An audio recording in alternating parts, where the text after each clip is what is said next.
Customizing. Plainly, that's the trend. Individual bike design in the most expressive way. Europe's customizing elite meets to compete under the banner "Who has built the prettiest bike?" at the European Motorcycle Days. The Motorcycle Days is primarily for anyone in the custom chrome and motorcycle goodies business. Hence, the Saturday is reserved exclusively for dealers, whereas the Sunday is open to anyone into bikes, all motorcyclists. One such motorcyclist is road stunt riding champion Christian Pfeiffer. His job is also his passion. Visitors to the trade fair love his show.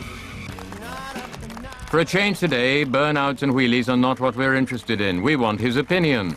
What does the stunt freak think of the custom scene?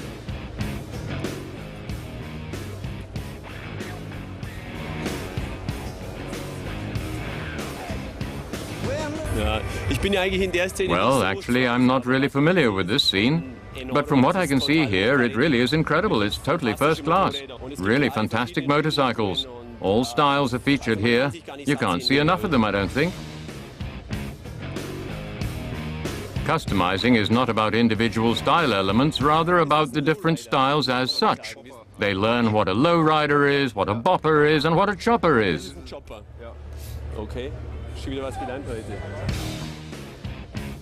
Choppers, extended forks, the classic Easy Rider look. The latest thing, on the other hand, is the bobber style. Machines with a look reminiscent of the 30s and 40s.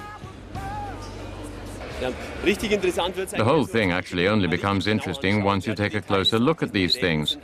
The detail on these machines is simply perfect. The style of this motorbike here is almost a straight copy of one of those vintage bikes, I've been told. Nevertheless, it has proper disc brakes. First of all, I thought it didn't have any brakes at all, but now I can see the discs here. And here, basically, you have a caliper brake like on a bicycle. To keep to the style of the original vintage racing motorcycles and still feature the latest technology, brilliant. Good drivability is not what a custom bike is about. It is far more important to stage a particular theme using chrome and steel. Each machine sends out its own message. One might be evil and angry, the next one elegant and sophisticated. Christian loves the power-emanating speed style.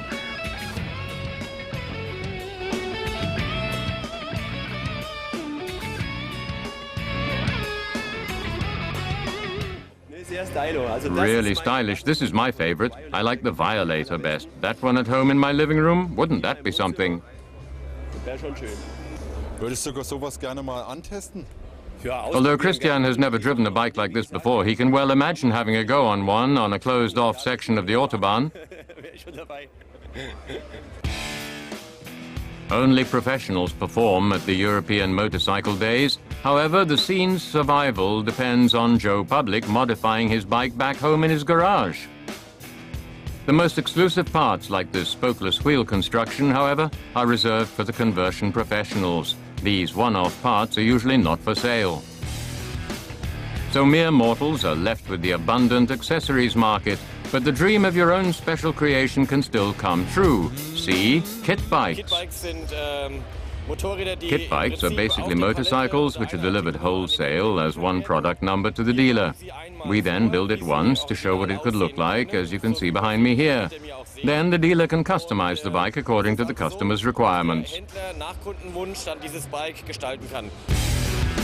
The trade fair culminates in the vote for the European Customizing Champion. Public opinion, though, doesn't count here. The customizers judge each other.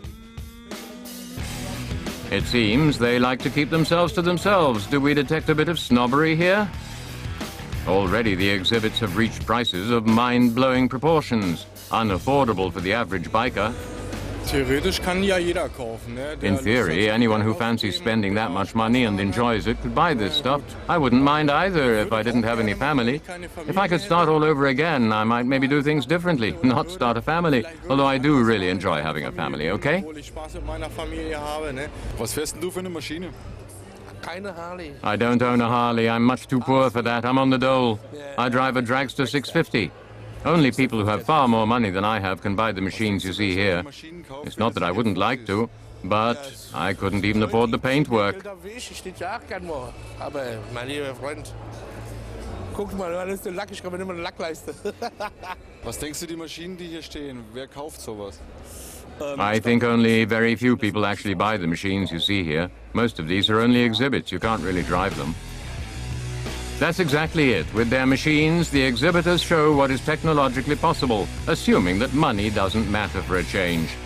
Look, but don't touch. Christian Pfeiffer agrees. Yes, an awful lot of work has been put into something like this. It really is a work of art.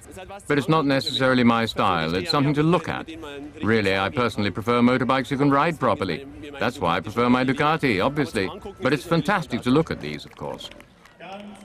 Thanks, Christian, bearing in mind that for most bikers, your machines too are just something to look at.